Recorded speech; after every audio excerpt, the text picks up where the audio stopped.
Mi nombre es Julián Cordero, tengo 67 años, y nunca pensé que las palabras más dolorosas de mi vida las escucharía en la iglesia de San Francisco, aquí en Puebla, durante la misa de Navidad del año pasado. Era 24 de diciembre por la noche. El aire estaba frío, como siempre en estas fechas en mi ciudad, y yo había llegado temprano a la parroquia para conseguir un buen lugar. Llevaba mi mejor camisa azul marino, la que Teresa, mi hija, me había regalado el año anterior, y me había peinado con cuidado. Quería estar presentable para mi familia. La iglesia estaba llena hasta el tope. Las familias ocupaban las bancas de madera gastada, los niños correteaban entre los pasillos, y el olor a incienso se mezclaba con el perfume de las señoras y el aroma de los tacos que vendían afuera. Las luces navideñas parpadeaban alrededor del altar, donde habían colocado un nacimiento precioso, con figuras de barro que brillaban bajo los reflectores. Yo estaba sentado en la quinta fila, del lado izquierdo. Siempre me gustó ese lugar porque desde ahí podía ver bien al padre Bernardo cuando daba la misa, y también tenía una vista perfecta de la entrada principal. Esperaba a Teresa, a mi yerno Ricardo, y por supuesto, a mis 3 nietos, Andrés de 16 años, Sofía de 13, y el pequeño Emilio de 8. Teresa llegó unos minutos después de que empezara el coro navideño. La vi entrar con Ricardo, todos vestidos elegantes. Teresa llevaba un vestido rojo que la hacía ver muy bonita, Ricardo su traje gris de siempre, y los niños también venían arreglados para la ocasión. Mi corazón se llenó de alegría al verlos. Me levanté de mi lugar y les hice señas para que se acercaran. Había guardado espacio suficiente en la banca para toda la familia. Teresa me sonrió desde lejos, y comenzaron a caminar hacia donde yo estaba. Pero entonces, pasó algo que todavía no entiendo completamente. Andrés, mi nieto mayor, el muchacho que yo había visto crecer desde que era un bebé, el mismo al que le enseñé a andar en bicicleta en el Parque de los Sapos, ese mismo nieto que solía pedirme que le contara cuentos antes de dormir cuando era pequeño, se detuvo en seco cuando me vio. «No, mamá», le dijo a Teresa en voz alta, lo suficientemente alta para que varias personas voltearan a ver. «No me voy a sentar con él». Teresa se puso nerviosa. Pude ver cómo sus mejillas se enrojecieron. «Andrés, ven acá», le susurró, tratando de que no se armara un escándalo. Pero Andrés no se calmó. Al contrario, se puso peor. «¿Por qué tengo que sentarme con ese viejo?», gritó, señalándome con el dedo. «Siempre huele raro, siempre está hablando de cosas aburridas, y además, ni siquiera es realmente parte de nuestra familia». El silencio que siguió a esas palabras fue ensordecedor. Las conversaciones se detuvieron, los niños dejaron de correr, y hasta el coro se calló por un momento. Yo sentí como si me hubieran dado una puñalada en el pecho. «Andrés, cállate», le dijo Ricardo con voz firme, pero no con la fuerza que yo esperaba. Parecía más preocupado por la vergüenza que por el dolor que me estaba causando su hijo. Pero Andrés no había terminado. Se acercó más hacia donde yo estaba, con esa actitud desafiante que a veces tienen los adolescentes, pero con una crueldad que yo jamás había visto en él. Sus ojos, que antes me miraban con cariño, ahora me veían como si fuera un extraño molesto. «Es cierto lo que digo», continuó alzando aún más la voz. «Este viejo solo nos estorba. Siempre quiere que lo invitemos a todo. Siempre está pidiendo atención, y nosotros tenemos que fingir que nos importa porque es el abuelo». Pero yo ya me cansé de fingir. Las lágrimas comenzaron a acumularse en mis ojos, pero las contuve. No quería llorar delante de toda esa gente, delante de mi familia. Miré a Teresa, esperando que dijera algo, que me defendiera, que pusiera en su lugar a su hijo. Pero ella solo estaba parada ahí, paralizada, con la cara roja de vergüenza. «Andrés, ya basta», murmuró, pero sin convicción. Parecía más preocupada por lo que iba a pensar la gente que por lo que me estaba pasando a mí. Ricardo se acercó a su hijo y le puso una mano en el hombro. «Vamos a sentarnos en otro lugar», le dijo, tratando de terminar con la escena. Pero Andrés se zafó de su padre bruscamente. «No», gritó, «ya me harté de que tengamos que cambiar nuestros planes por él. Siempre es lo mismo, que si el abuelo se siente solo, que si el abuelo necesita compañía, que si el abuelo esto, que si el abuelo lo otro, pues que se consiga sus propios amigos y nos deje en paz. Y entonces, Lo que pasó después fue lo que realmente me partió el alma. Andrés se acercó a mí, me puso las dos manos en el pecho y me empujó hacia atrás con fuerza. Yo, sorprendido y sin equilibrio, me tambalé y salí al pasillo de la iglesia.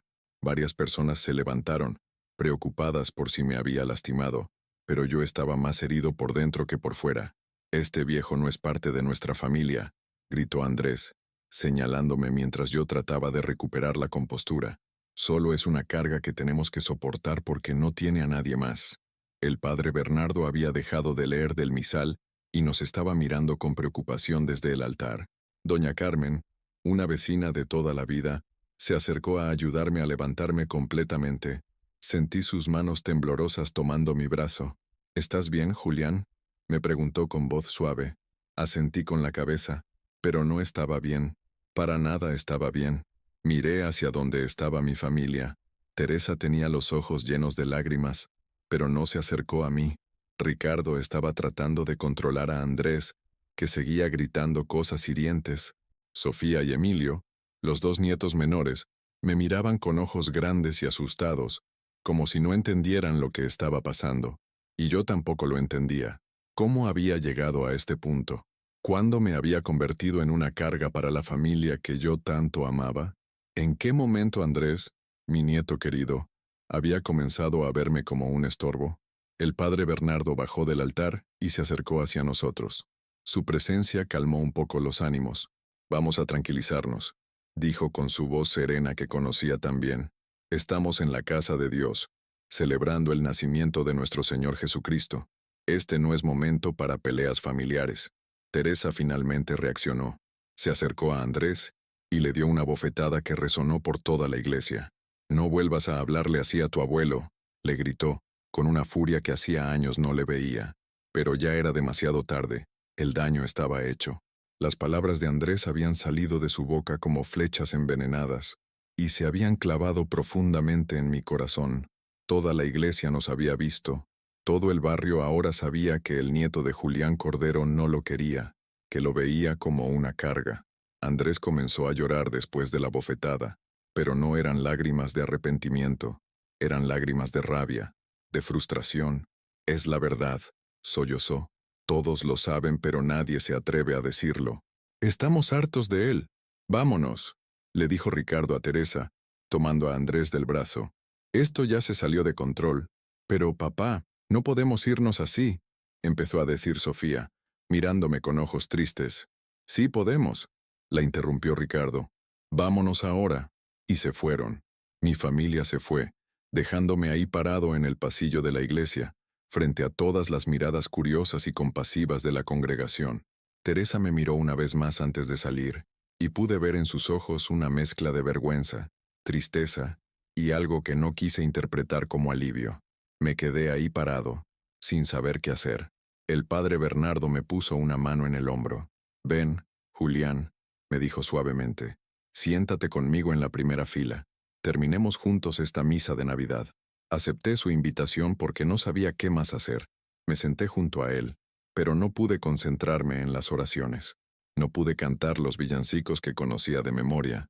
No pude sentir la alegría navideña que siempre me había llenado en esta fecha tan especial.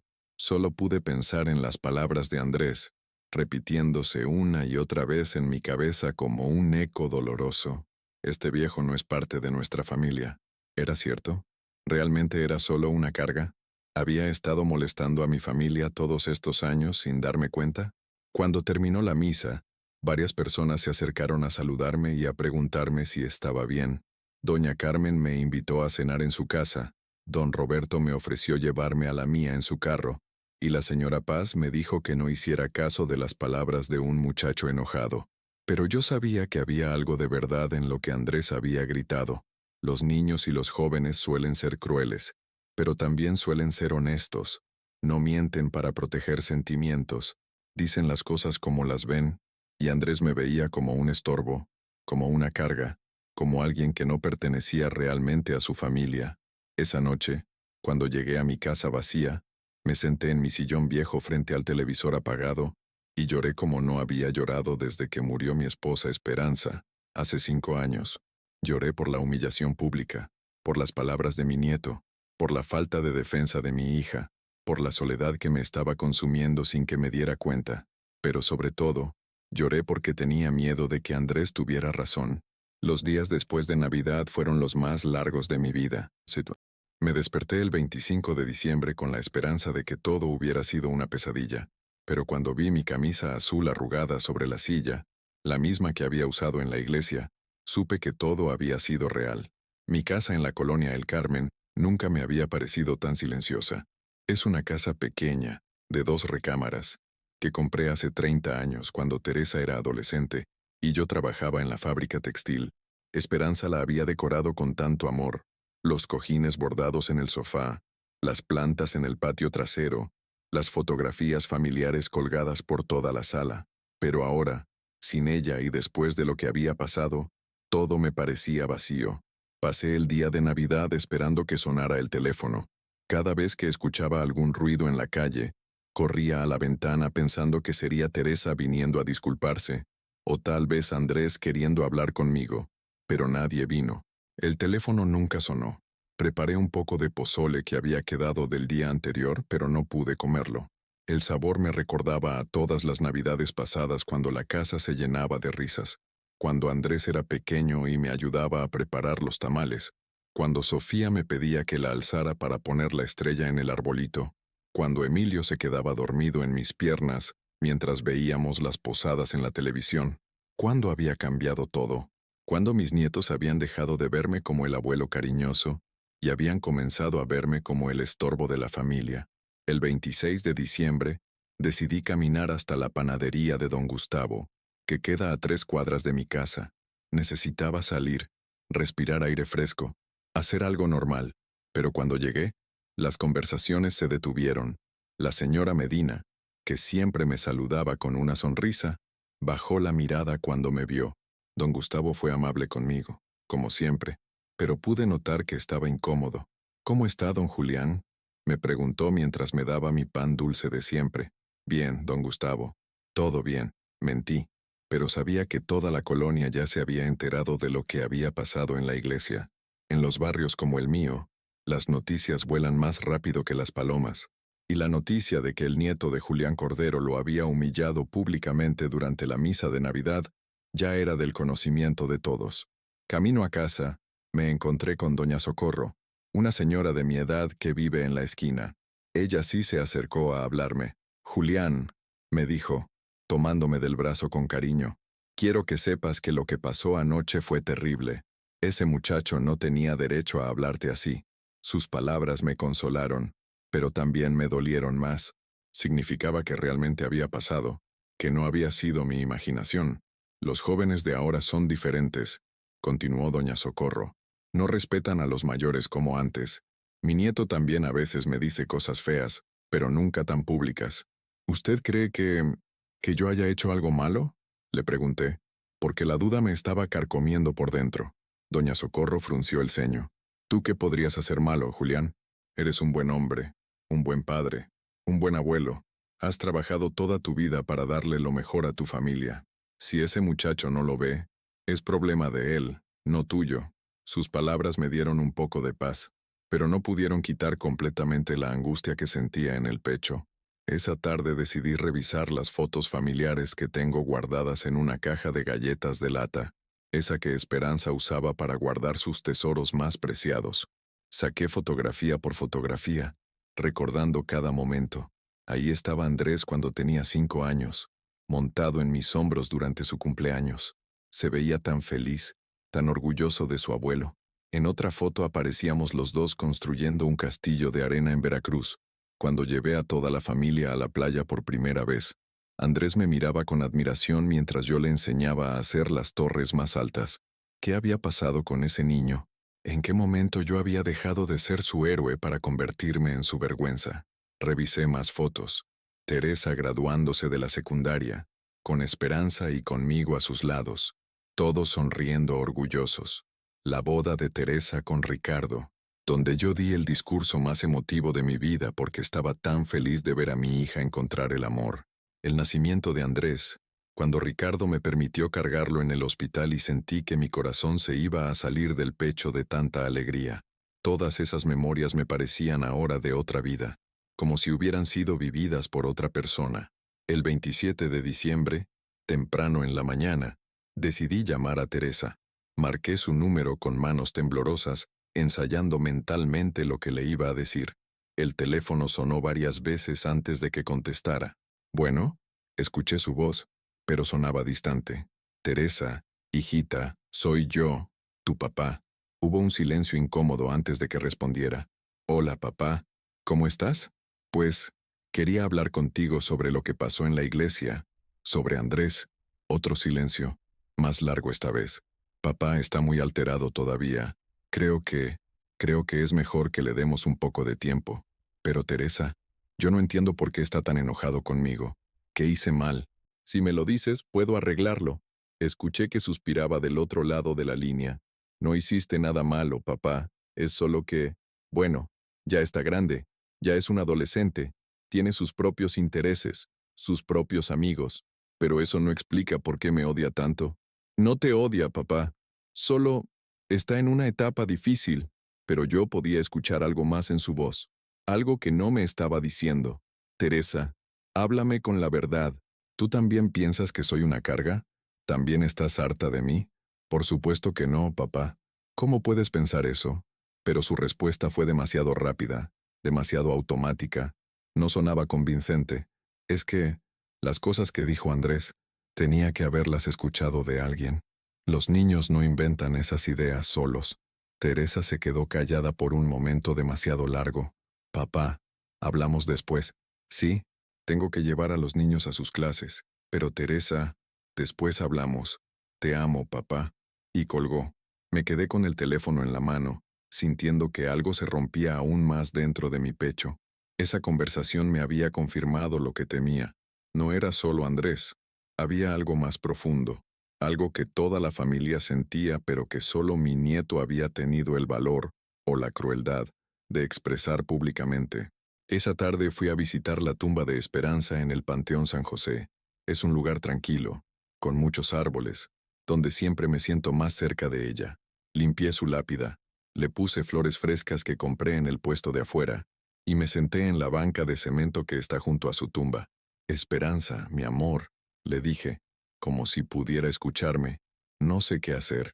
Creo que perdí a mi familia. El viento movía las hojas de los árboles, y por un momento me dio la impresión de que me estaba respondiendo.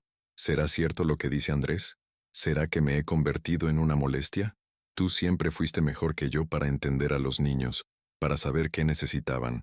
Si estuvieras aquí sabrías cómo arreglar todo esto. Un señor mayor que estaba visitando otra tumba se acercó a mí. Se presentó como don Ernesto, y me contó que también había perdido a su esposa hace unos años. Es difícil, ¿verdad? Me dijo, sentándose a mi lado. Cuando ellas se van, uno se siente perdido. Y la familia, bueno, la familia a veces no entiende que uno necesita más cariño, más atención. ¿A usted también le pasa? Le pregunté, sintiendo por primera vez en días que alguien me entendía. Claro, mis hijos me ven como si fuera un mueble viejo que no saben dónde poner. Me invitan a comer los domingos por compromiso, pero puedo ver en sus caras que prefieren estar solos con sus familias. Sus palabras me dolieron porque eran exactamente lo que yo estaba empezando a sospechar sobre mi propia situación. ¿Pero usted sabe qué es lo que más duele?, continuó don Ernesto, que uno se da cuenta de que tal vez tienen razón, tal vez sí somos una carga, tal vez sí estorbamos. Y eso es lo que más duele de todo. Nos quedamos sentados en silencio por un rato, dos viejos solitarios tratando de entender cómo habíamos llegado a ese punto en nuestras vidas. Cuando regresé a casa esa noche, encontré un mensaje en mi contestadora. Era Teresa. Papá, soy yo. Quería decirte que, bueno, que Andrés se va a quedar unos días en casa de mi suegra. Ricardo piensa que es mejor que se calme un poco antes de volver a verte. Y yo creo que tiene razón. Tal vez todos necesitamos un poco de tiempo para pensar. El mensaje siguió, pero yo ya no quería escucharlo. La apagué y me fui a sentar en mi sillón, ese que Esperanza había escogido para mí hace tantos años, cuando éramos jóvenes y felices y creíamos que siempre estaríamos juntos como familia. Por primera vez desde que había muerto mi esposa, me sentí completamente solo. No solo físicamente, sino emocionalmente abandonado, como si toda mi vida hubiera sido una mentira, como si todo el amor que creía haber dado y recibido hubiera sido solo una ilusión. ¿Será que don Ernesto tenía razón? ¿Será que realmente nos convertimos en una carga cuando envejecemos? ¿Será que el amor de los hijos y nietos tiene fecha de caducidad? Esa noche, por primera vez en mi vida, me pregunté si valía la pena seguir luchando por una familia que tal vez ya no me quería. Pasaron 2 semanas sin noticias de Teresa o los niños. 2 semanas en las que me levanté cada mañana preguntándome si ese día sería diferente, si finalmente sonaría el teléfono con una disculpa, con una explicación, con algo que me ayudara a entender qué había pasado con mi familia. Pero los días se sucedían uno tras otro, grises y silenciosos como el cielo de enero en Puebla. Fue el 8 de enero, día de los Reyes Magos, cuando decidí tomar cartas en el asunto. Me levanté temprano, me bañé, me puse mi camisa blanca más limpia y salí rumbo a la casa de Teresa. Llevaba una bolsa con regalos para mis nietos, un libro de aventuras para Andrés, una pulsera bonita para Sofía y un carrito de juguete para Emilio. Los había comprado con la esperanza de que todavía habría una celebración familiar. La casa de Teresa está en la colonia La Paz, a media hora caminando desde la mía. Es una casa más grande que la mía, de 2 pisos, con un jardincito al frente donde Ricardo cultiva sus rosas. Siempre me había gustado esa casa porque representaba el éxito de mi hija, todo lo que yo había soñado para ella cuando era niña. Toqué el timbre con el corazón latiéndome fuerte en el pecho. Escuché voces adentro, risas de los niños, y por un momento sentí una calidez en el pecho que no había sentido en semanas. Pero cuando se abrió la puerta, no fue Teresa quien apareció, fue Ricardo. «Hola, Julián», me dijo, pero su voz no tenía la calidez de siempre. Parecía incómodo, nervioso. No me invitó a pasar. «Hola, Ricardo. Vine a ver a los niños. Les traje sus regalos de Reyes». Ricardo miró la bolsa en mis manos y luego volvió a mirar mi cara. «Julián, Teresa no está». «¿No está? ¿Dónde está?» «Fue al mercado con Sofía y Emilio. Van a tardar». Era mentira. Podía escuchar voces adentro. Podía oler el aroma del café recién hecho.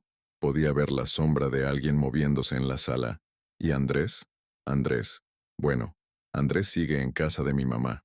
«Ricardo, necesito hablar con Teresa. Necesito entender qué está pasando». Mi yerno suspiró profundamente y salió de la casa, cerrando la puerta detrás de él. Se paró frente a mí en el jardincito, entre sus rosas que ahora en enero estaban sin flores. «Julián, vamos a ser honestos. Lo que pasó en la iglesia fue muy incómodo para todos. Pero yo no hice nada malo, Ricardo. Fue Andrés quien... Sí, Andrés se portó mal, muy mal, pero se detuvo, como si estuviera buscando las palabras correctas.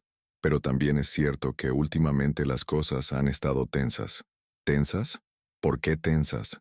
Ricardo se pasó la mano por el cabello, un gesto que hacía cuando estaba nervioso. «Julián, tú llamas mucho, vienes mucho, siempre necesitas algo, que te acompañemos al doctor, que te ayudemos con las compras, que cenemos juntos porque estás solo». Sus palabras me golpearon como piedras. Pero ustedes son mi familia. Creí que querían ayudarme. Y queremos ayudarte. Por supuesto que queremos. Pero, bueno, nosotros también tenemos nuestras vidas, nuestros problemas. Ricardo trabaja mucho. Los niños tienen sus actividades, yo tengo mis responsabilidades. ¿Teresa te pidió que me dijeras esto?» Ricardo no respondió inmediatamente, lo cual fue respuesta suficiente. «Ella piensa que tal vez sería bueno que fueras más independiente, que buscaras otras actividades, otros amigos de tu edad». «¿Otros amigos?» «Ricardo, tengo 67 años. Mis amigos de toda la vida ya están muertos o enfermos. Esperanza ya no está. Ustedes son lo único que me queda. Y por eso mismo, Julián, por eso mismo es tan difícil. Nosotros no podemos ser tu única fuente de compañía. Es mucha responsabilidad, mucha presión». Me quedé callado por un momento, procesando lo que me estaba diciendo. Todo empezaba a tener sentido.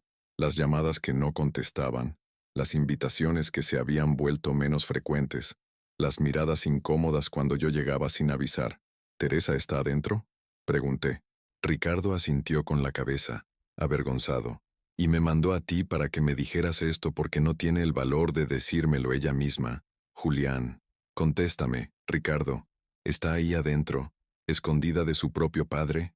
Mi yerno bajó la mirada. Ella está muy confundida. Lo que pasó en la iglesia la avergonzó mucho, y ahora no sabe cómo enfrentar la situación. Pues dile que su papá está aquí afuera, esperando hablar con ella. Dile que he estado 2 semanas esperando a que me llame. Dile que traje regalos para sus hijos porque, aunque ellos me rechacen, yo los sigo amando. Ricardo me miró con pena. Julián, creo que es mejor que te vayas. Dale tiempo. Cuando esté lista, ella te va a buscar. ¿Cuánto tiempo, Ricardo? ¿Una semana? ¿Un mes? ¿Un año? ¿O tal vez nunca? No lo sé. De verdad no lo sé. Le extendí la bolsa con los regalos. Dáselos a los niños. Diles que su abuelo los sigue queriendo, aunque ellos ya no me quieran a mí. Ricardo tomó la bolsa con manos temblorosas. Julián, ellos sí te quieren. Sofía y Emilio preguntan por ti todos los días. Pero no tanto como para salir a saludarme. No pudo responder a eso. Caminé de regreso a casa con una mezcla de rabia, tristeza y, extrañamente, algo parecido al alivio. Al menos ahora sabía la verdad. Al menos ahora entendía que no había sido solo la explosión de un adolescente rebelde.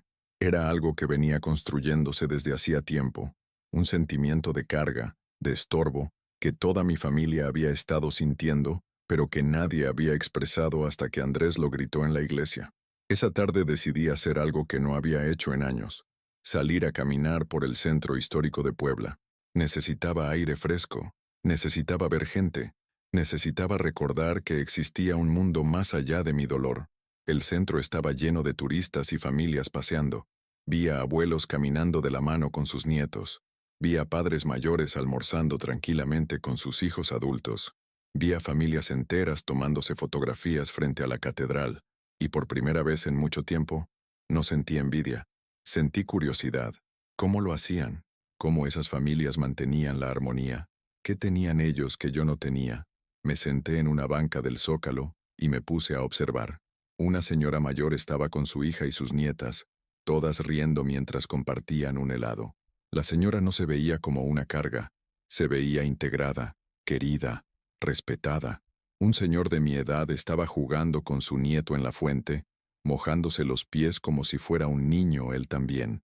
El niño lo miraba con adoración, igual que Andrés me había mirado antes. ¿Qué había hecho mal? ¿En qué momento había dejado de ser el abuelo divertido para convertirme en el abuelo pesado? Mientras caminaba de regreso a casa, me encontré con el padre Bernardo saliendo de una tienda cerca de la catedral. «Julián», me gritó, acercándose con una sonrisa genuina. «¿Cómo has estado? Te he estado pensando desde lo de Navidad». «Hola, padre». «Pues, ahí vamos. ¿Has podido hablar con tu familia?» Le conté brevemente lo que había pasado esa mañana con Ricardo, sin entrar en demasiados detalles. El padre Bernardo me escuchó con atención, asintiendo de vez en cuando. «¿Sabes qué, Julián?», me dijo cuando terminé. «He visto muchas familias en mis años como sacerdote, y he aprendido algo. A veces, cuando alguien nos rechaza, no es porque seamos malos, o porque hayamos hecho algo terriblemente malo. A veces es porque ellos están pasando por sus propias luchas internas. ¿Qué quiere decir? Tu nieto, Andrés, está en una edad muy difícil. Los adolescentes a veces lastiman a las personas que más aman, porque es con ellas que se sienten más seguros de expresar su enojo. ¿Y tu hija? Bueno, criar hijos adolescentes es agotador. A veces uno no tiene energía emocional para cuidar a todos los que ama. Pero padre, según Ricardo, yo soy una carga. Llamo mucho, visito mucho, necesito mucho». El padre Bernardo me puso una mano en el hombro. «Julián, ¿sabes cuántos hombres de tu edad vienen a confesarse conmigo porque se sienten solos, abandonados por sus familias? ¿Sabes cuántos me dicen que no llaman a sus hijos para no molestar, que no los visitan para no estorbar, y que al final se quedan completamente aislados? Entonces, ¿qué debo hacer? Tal vez es hora de que encuentres tu propio equilibrio. Tal vez es hora de que construyas una vida que no dependa completamente de tu familia, no para alejarlos, sino para estar más completo cuando estés con ellos». Sus palabras me dieron mucho en qué pensar durante el camino a casa. Esa noche, sentado en mi sillón, tomé una decisión. Al día siguiente iba a empezar a hacer cosas diferentes. No sabía exactamente qué, pero sabía que no podía seguir esperando a que mi familia regresara a buscarme. Tal vez tenían razón en algunas cosas. Tal vez yo había puesto demasiada responsabilidad emocional sobre sus hombros sin darme cuenta, pero también sabía que no iba a aceptar el papel de abuelo desechable. Si iba a reconstruir mi relación con ellos, iba a ser desde una posición de fortaleza, no de necesidad desesperada. Por primera vez en semanas, me dormí con algo parecido a la esperanza. No esperanza de que todo volviera a ser como antes, sino esperanza de que tal vez podía construir algo nuevo, algo mejor, algo más equilibrado. Al día siguiente iba a empezar una nueva etapa de mi vida, una etapa donde Julián Cordero no fuera solo el abuelo solitario que necesita atención, sino alguien interesante, alguien que tuviera cosas que ofrecer además de necesidades que cubrir. No sabía cómo iba a lograrlo, pero por primera vez en mucho tiempo, tenía ganas de intentarlo. Al día siguiente de mi conversación con el padre Bernardo, me desperté con una sensación extraña en el pecho. No era la tristeza pesada que me había acompañado durante semanas, ni tampoco una alegría repentina. Era algo diferente. Determinación. Me levanté temprano, me bañé con calma, y en lugar de quedarme en pijama viendo televisión como había hecho los últimos días, me vestí como si fuera a algún lugar importante. Porque ese día sí tenía un lugar importante al que ir. El centro del adulto mayor de la colonia Analco. Había pasado frente a ese lugar cientos de veces en mis caminatas, pero nunca me había atrevido a entrar. Siempre pensé que esos lugares eran para viejitos necesitados, y yo tenía familia, yo tenía a mis nietos, yo no necesitaba buscar compañía en extraños. Qué equivocado había estado. El edificio es pequeño, pintado de amarillo claro, con un jardín al frente lleno de bugambilias moradas. Cuando entré, una señora muy amable me recibió en la recepción. Buenos días, señor. ¿En qué le podemos ayudar? Buenos días. Mi nombre es Julián Cordero. Quisiera saber qué actividades tienen aquí. La señora, que se presentó como Esperanza, igual que mi esposa, lo tomé como una buena señal.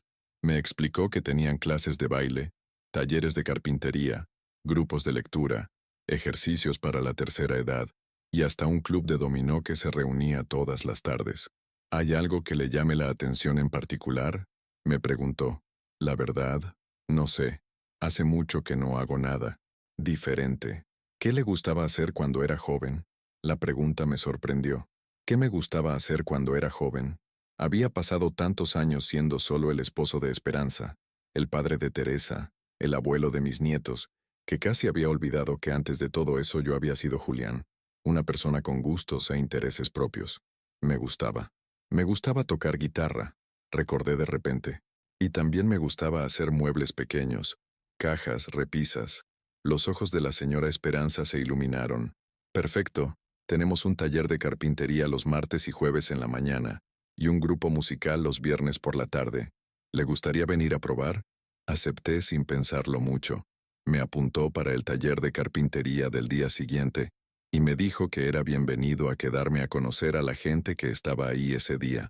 En el patio trasero encontré a un grupo de señores jugando dominó.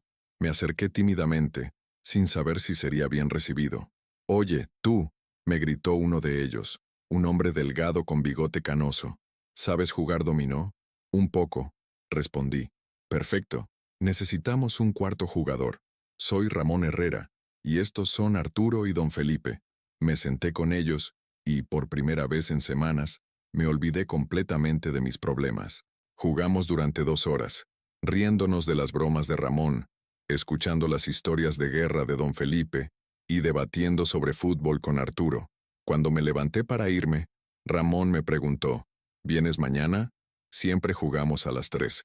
Mañana tengo el taller de carpintería en la mañana, pero en la tarde sí puedo venir. Excelente. Ya tenemos jugador fijo.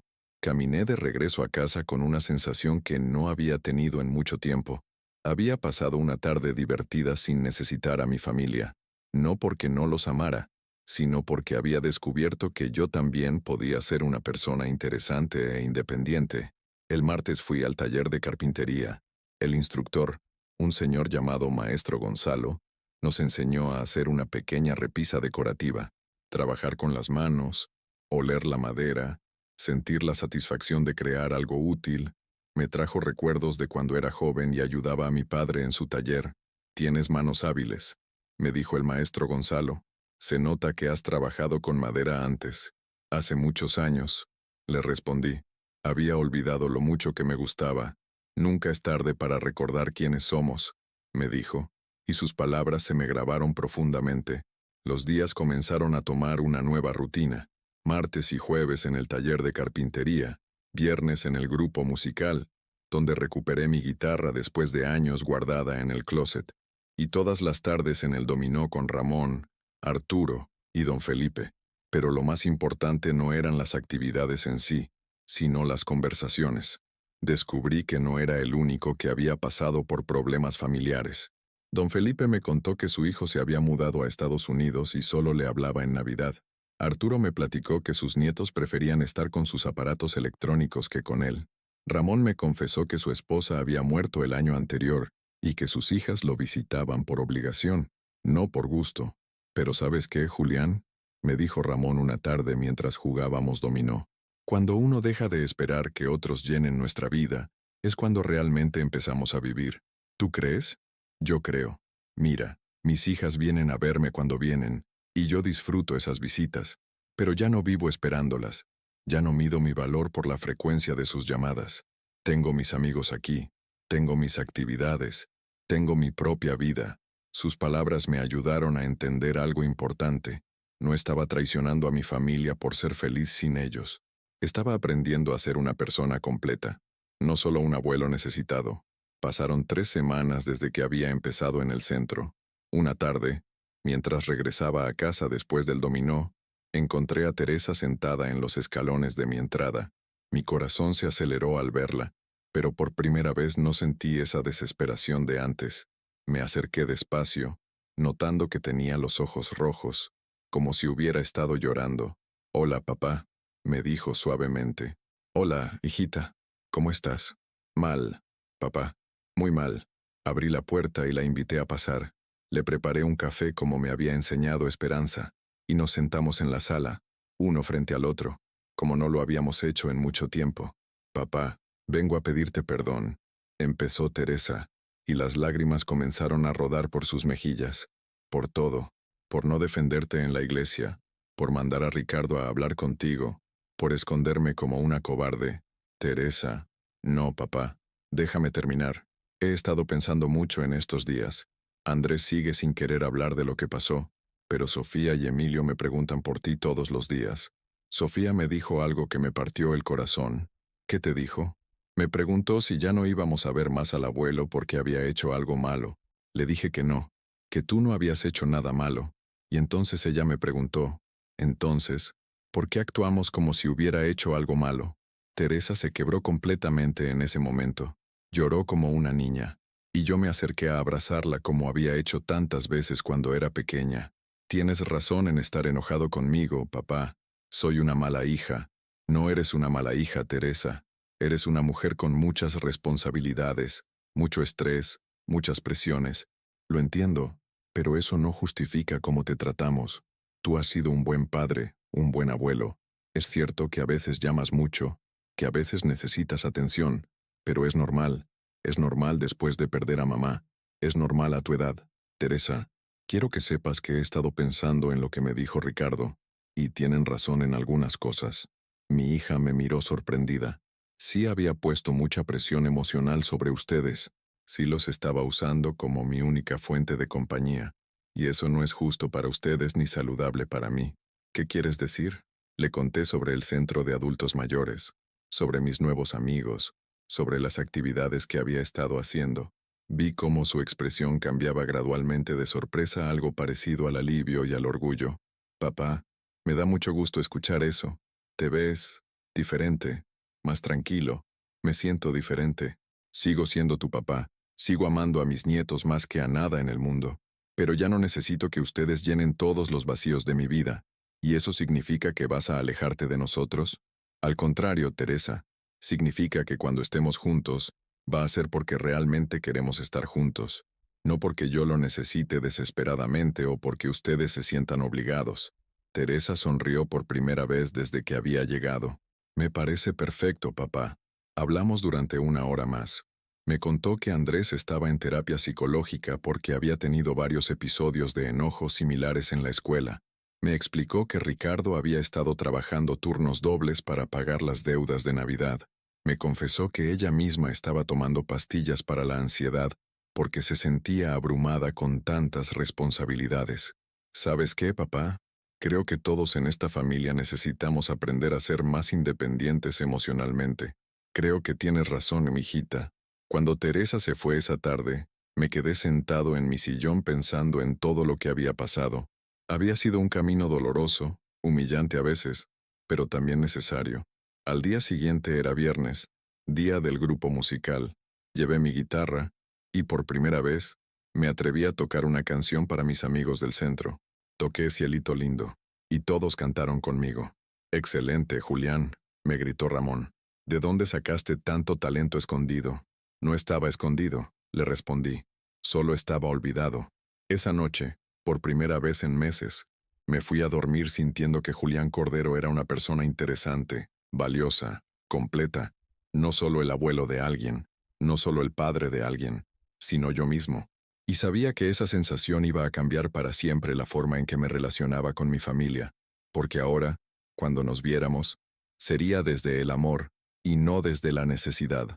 Y esa, entendí finalmente, era la única base sólida para cualquier relación familiar. 2 meses después de mi conversación con Teresa, mi vida había cambiado de maneras que nunca imaginé. Los martes y jueves seguía yendo al taller de carpintería, donde ya había terminado 3 proyectos. Una repisa para mi cocina, un joyero pequeño que pensaba regalarle a Sofía, y una caja para herramientas que don Felipe me había encargado. Los viernes en el grupo musical se habían convertido en mi actividad favorita, y ya me había aprendido 6 canciones nuevas, además de las que recordaba de mi juventud. Pero lo más importante era el cambio en mis tardes de dominó. Lo que había empezado como una distracción se había convertido en una amistad verdadera con Ramón, Arturo y don Felipe. Éramos 4 viejos que habíamos encontrado una nueva hermandad, después de creer que ya era demasiado tarde para hacer nuevos amigos. Era un jueves por la tarde cuando recibí una llamada inesperada. ¿Abuelo? Escuché la voz tímida de Sofía al otro lado de la línea. Mi corazón se aceleró. Desde la conversación con Teresa, había visto a mis nietos solo una vez, durante una visita planeada donde comimos juntos en un restaurante. Había sido cordial pero algo formal, como si todos estuviéramos caminando en cáscaras de huevo. Hola, mi niña hermosa. ¿Cómo estás? Bien, abuelo. Oye, mañana es mi presentación de baile en la escuela. ¿Quisieras venir a verme? Me quedé callado por un momento, sorprendido por la invitación. ¿Tu mamá sabe que me estás llamando? Sí, abuelo. Ella me dijo que te preguntara. Dice que si no puedes no hay problema, pero que a mí me haría muy feliz que vinieras. Por supuesto que voy a ir, mi amor. ¿A qué hora es? A las 6 de la tarde, en el patio de la escuela primaria Benito Juárez. Después de colgar, me quedé sentado pensando en lo que significaba esta invitación. Era la primera vez en meses que uno de mis nietos me buscaba directamente. Me necesitaba para algo específico, pero esta vez se sentía diferente. No se sentía como una obligación de mi parte ni como una lástima de la suya. Se sentía como una invitación genuina de una nieta que quería compartir algo importante con su abuelo. Al día siguiente me arreglé con especial cuidado. Me puse mi mejor pantalón, la camisa azul que Teresa me había regalado, la misma que usé la noche de Navidad, pero que ahora tenía un significado completamente diferente, y hasta me eché un poco del perfume que Esperanza me había comprado años atrás. Llegué a la escuela media hora antes, nervioso como un adolescente en su primera cita. Encontré un buen lugar en las sillas que habían colocado para los padres y abuelos, y esperé. Teresa llegó con Ricardo y Emilio unos minutos después. Me saludaron con cariño genuino, y por primera vez en mucho tiempo no sentí tensión en el ambiente. ¿Cómo has estado, papá? Me preguntó Teresa mientras se sentaba a mi lado. Muy bien, hijita. Muy ocupado con mis actividades en el centro. Sofía no para de hablar de la caja que le estás haciendo. Dice que va a ser la más bonita de todas sus amigas. Espero que le guste. La estoy haciendo con mucho cariño. Emilio, que ahora tenía 8 años y medio, se trepó a mi regazo como solía hacer antes. Abuelo, ¿Es cierto que ya sabes tocar guitarra otra vez? Sí, mi niño. ¿Te gustaría que te enseñara algunas canciones? Sí. Mamá dice que cuando tengas tiempo podemos hacer una tarde de música. Cuando quieras, Emilio. Cuando quieras. Entonces comenzó el programa. Había niños de diferentes grados presentando bailes folclóricos de varias regiones de México. Cuando llegó el turno de Sofía, mi corazón se llenó de orgullo. Bailaba un jarabe tapatío con otros niños de su edad. Llevaba un vestido blanco con listones de colores, y se veía hermosa. Pero lo que realmente me emocionó fue verla buscándome con la mirada mientras bailaba. Cuando me encontró entre el público, me sonrió de una manera que me recordó a Teresa cuando era niña, y a Esperanza cuando era joven. Era una sonrisa llena de alegría, de orgullo, de amor puro. Aplaudí como loco cuando terminó su presentación. Grité, ¡bravo!, tan fuerte que la gente alrededor se rió. Teresa me miró y también se rió, pero con cariño. Después del programa, Sofía corrió hacia nosotros, todavía con su vestido de baile puesto. Abuelo, ¿te gustó? Me encantó, mi niña. Bailas hermosísimo. Estoy muy orgulloso de ti. Sofía me abrazó fuerte, y en ese momento sentí que habíamos recuperado algo importante que creí que había perdido para siempre. Abuelo, me dijo al oído mientras me abrazaba, te extrañé mucho. Yo también te extrañé, mi amor. Yo también. Decidimos ir a cenar después del programa a una taquería que nos gustaba a todos. Durante la cena, Emilio me contó sobre sus clases de fútbol. Sofía me platicó sobre sus mejores amigas, y Ricardo me preguntó genuinamente sobre mis actividades en el centro. Me da mucho gusto verte tan activo, Julián, me dijo. Teresa me ha contado de tus clases de carpintería y de tus amigos del dominó. Te ves muy bien. Me siento muy bien, Ricardo. Gracias por preguntar. ¿Sabes qué, papá?, me dijo Teresa mientras comíamos. Creo que todos hemos aprendido mucho en estos meses. ¿Qué hemos aprendido? Que podemos amarnos sin ahogarnos, que podemos necesitarnos sin presionarnos, que podemos ser una familia sin perder nuestra individualidad. Sus palabras me llegaron al corazón, porque eran exactamente lo que yo había estado sintiendo, pero no había sabido cómo expresar. ¿Y Andrés?, pregunté porque era el tema que siempre quedaba pendiente en nuestras conversaciones. Teresa suspiró. Andrés. Bueno, Andrés está mejor. La terapia le ha ayudado mucho. Está aprendiendo a manejar su enojo, y ya no tiene explosiones como la de Navidad. ¿Pero sigue sin querer verme? No es que no quiera verte, papá. Es que le da vergüenza. Le da vergüenza lo que hizo, lo que dijo. No sabe cómo pedirte perdón. ¿Le puedes decir que yo ya lo perdoné? ¿Que lo entiendo? ¿Que lo sigo amando igual que siempre? Se lo he dicho, pero creo que necesita tiempo para perdonarse a sí mismo. Entendí lo que Teresa me estaba diciendo. Andrés estaba pasando por su propio proceso, igual que yo había pasado por el mío. No podía forzarlo, no podía apresurarlo. Solo podía esperar y mantener la puerta abierta para cuando estuviera listo. 3 semanas después de la presentación de Sofía, estaba en el centro jugando dominó cuando la señora Esperanza se acercó a nuestra mesa. Julián, hay un joven en la recepción que pregunta por ti. Mi corazón se detuvo. ¿Un joven? Sí, como de 16 años. Dice que es tu nieto. Ramón, Arturo y don Felipe me miraron con curiosidad. Les había contado toda mi historia durante estos meses, y sabían lo importante que sería este momento para mí. Ve, compadre, me dijo Ramón. Nosotros esperamos aquí. Caminé hacia la recepción con las piernas temblorosas. Ahí estaba Andrés, parado junto a la puerta, nervioso, mirando el piso. Hola, Andrés, le dije suavemente. Levantó la mirada, y pude ver que tenía los ojos rojos. Hola, abuelo, ¿quieres caminar conmigo por el jardín? Asintió con la cabeza, y salimos hacia el pequeño jardín del centro. Nos sentamos en una banca bajo la bugambilia morada, los dos callados por un momento. Abuelo, empezó Andrés con voz quebrada. Vine a pedirte perdón. Andrés. No, abuelo, déjame hablar. He estado en terapia, y mi psicóloga me ayudó a entender muchas cosas. Me ayudó a entender por qué estaba tan enojado, por qué te lastimé de esa manera, y por qué estabas tan enojado. Andrés comenzó a llorar, porque tenía miedo. Tenía miedo de que te murieras como se murió la abuela. Tenía miedo de quererte tanto y después perderte. Entonces preferí alejarme. Preferí hacerte a un lado antes de que la vida te quitara de mí. Sus palabras me partieron el corazón, pero también me ayudaron a entender todo lo que había pasado. Además, continuó sollozando. Estaba enojado conmigo mismo porque ya no era el nieto pequeño que se divertía contigo como antes. Ya no me gustaban los mismos juegos. Ya no quería las mismas cosas. Y me sentía culpable por eso, como si te estuviera traicionando al crecer. Me acerqué a él y lo abracé como había hecho tantas veces cuando era pequeño. Andrés, mi niño, es normal crecer, es normal cambiar. Yo no esperaba que siguiera siendo el mismo niño de 5 años para siempre. Pero entonces, ¿por qué me sentía tan mal? ¿Por qué tenía tantas ganas de lastimarte? Porque crecer duele. Porque a veces lastimamos a las personas que más amamos cuando estamos confundidos sobre nuestros propios sentimientos.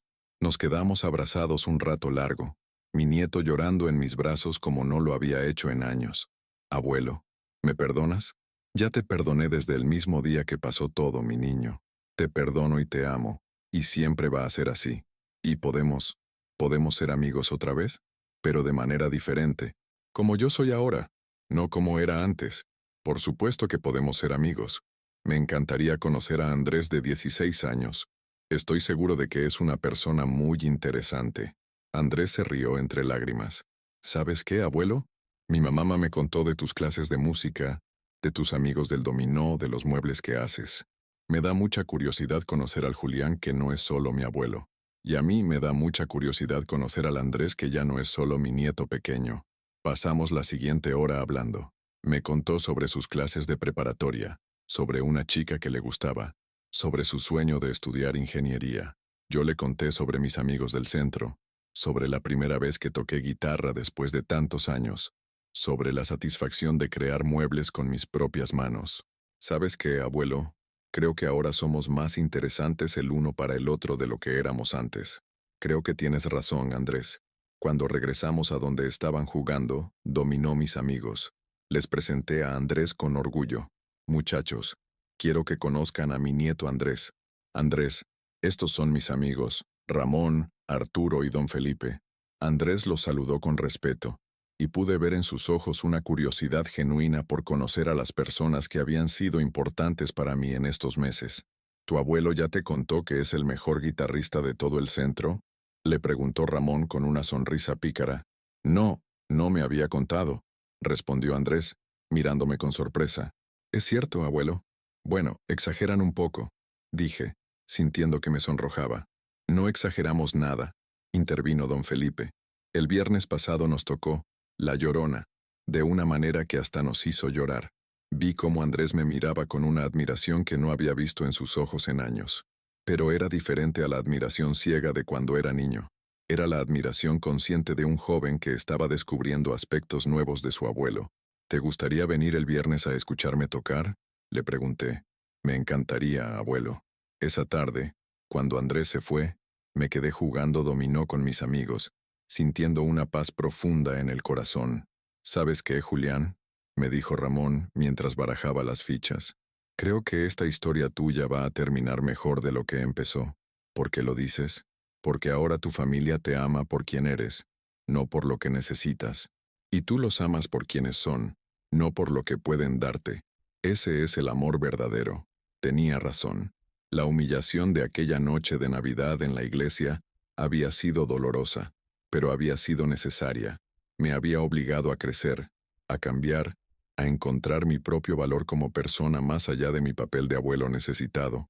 Ahora, 6 meses después, sigo yendo a mi centro 3 veces por semana.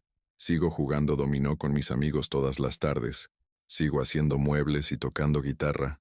Pero también veo a mi familia regularmente, y nuestros encuentros son diferentes, más relajados, más genuinos, más equilibrados. Andrés viene conmigo al centro algunos viernes, y le encanta escucharme tocar. Sofía usa todos los días la caja de joyería que le hice, y Emilio ya me pidió que le enseñe a tocar guitarra. Teresa me llama una vez por semana, pero ya no es por obligación o preocupación, sino porque realmente quiere saber cómo estoy. Y yo los llamo a ellos cuando tengo algo interesante que contarles, no cuando me siento solo y desesperado. Hace un mes, durante una cena familiar, Andrés me dijo algo que se me quedó grabado para siempre. Abuelo, quiero que sepas que ahora estoy más orgulloso de ti que nunca. Antes te quería porque eras mi abuelo, y tenía que quererte. Ahora te admiro porque eres una persona interesante y fuerte, que supo salir adelante cuando todo se puso difícil. Esa noche, al regresar a mi casa, me senté en mi sillón y pensé en todo lo que había vivido. Pensé en la humillación de la iglesia, en las semanas de soledad, en el dolor de sentirme rechazado por las personas que más amaba, pero también pensé en mis nuevos amigos, en las habilidades que había redescubierto, en la persona completa e interesante en la que me había convertido. Pensé en las miradas de admiración de mis nietos, no por lástima sino por respeto genuino, y entendí algo fundamental. A veces tenemos que perder a nuestra familia para poder encontrarla de verdad. A veces tenemos que dejar de ser lo que creemos que necesitan para poder ser lo que realmente somos. Julián Cordero, de 67 años, no es solo el abuelo de alguien. Es un carpintero, un músico, un amigo leal, un hombre que supo reinventarse cuando todo parecía perdido. Y esa persona completa, independiente y segura de sí misma, es mucho mejor abuelo de lo que nunca fue el hombre necesitado y desesperado que era antes. La noche de Navidad pasada, exactamente un año después de la humillación en la iglesia, volví a la misa de medianoche. Esta vez llegué con Ramón, Arturo y don Felipe. Nos sentamos en la quinta fila, del lado izquierdo, exactamente en el mismo lugar donde todo había empezado. Teresa llegó con su familia, y todos se acercaron a saludarnos con cariño. Andrés me presentó con sus amigos como mi abuelo, el que toca guitarra y hace muebles increíbles. Sofía me mostró la pulsera que había hecho para mí en su clase de manualidades. Emilio me susurró al oído que ya se sabía 3 canciones en la guitarra que le había regalado. Cuando el padre Bernardo pidió que las familias se dieran la paz, Andrés se acercó a mí, me abrazó fuerte y me dijo: «Te amo, abuelo. Gracias por enseñarme que el amor verdadero no es el que necesita, sino el que elige». En ese momento, sentado en la misma iglesia donde un año antes había vivido la humillación más grande de mi vida, entendí que todo había valido la pena, que el dolor había sido el precio que tuve que pagar para encontrar mi propio valor, para construir relaciones familiares más sanas, para convertirme en la mejor versión de mí mismo. Y cuando comenzó el coro navideño, canté más fuerte que nunca, no como un hombre solitario buscando desesperadamente el amor de su familia, sino como Julián Cordero, abuelo, carpintero, músico, amigo y sobre todo, una persona completa que había aprendido que el amor verdadero solo puede nacer de la fortaleza interior, nunca de la necesidad.